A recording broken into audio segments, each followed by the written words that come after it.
Ainda que em número menor, em relação aos adultos e idosos, muitas foram as crianças infectadas pela Covid-19. Assim como em pacientes mais velhos, o novo vírus trouxe com ele incertezas sobre o que era certo ou errado e as melhores estratégias possíveis no tratamento do público infantil.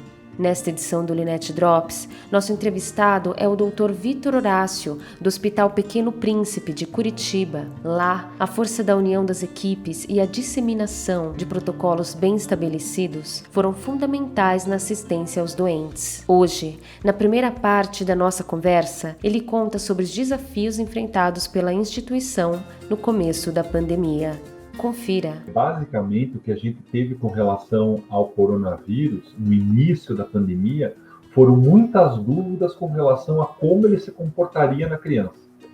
Então, a gente sabe que a taxa de infecção em adulto, por eles terem mais receptores para esse vírus, foi maior do que na população pediátrica, isso no mundo inteiro.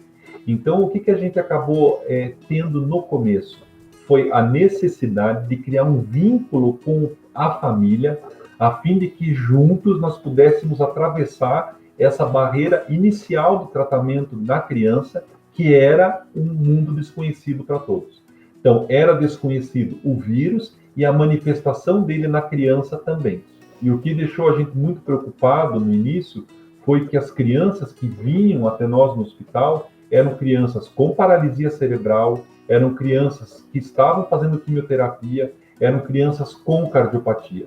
Então, eram crianças que tinham doença de base.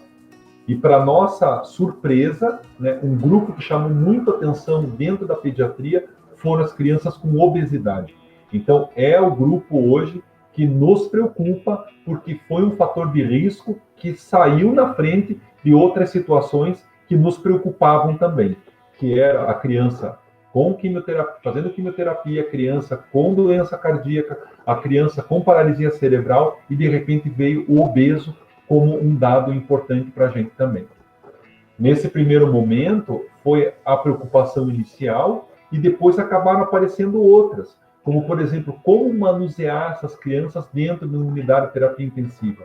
Qual era a medicação? Era a cloroquina? Não era a cloroquina, né? No primeiro momento apareceu como sendo a salvação e a gente viu que não era, né? Porque as crianças que começaram a fazer cloroquina começaram a fazer alteração cardíaca, então a gente viu que não era uma medicação eficaz, como a literatura mundial comprovou depois.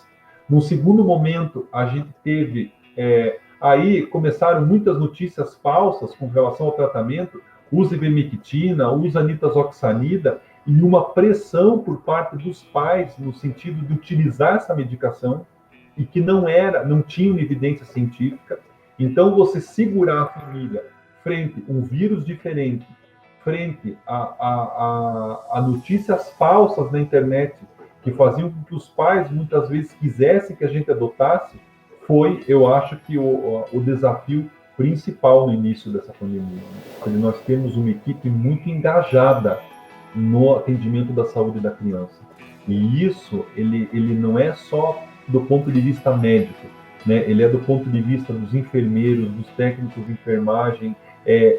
Existe uma política dentro do hospital que é endossada pela direção, que faz com que a gente esteja sempre em atividade nas situações que estão acontecendo.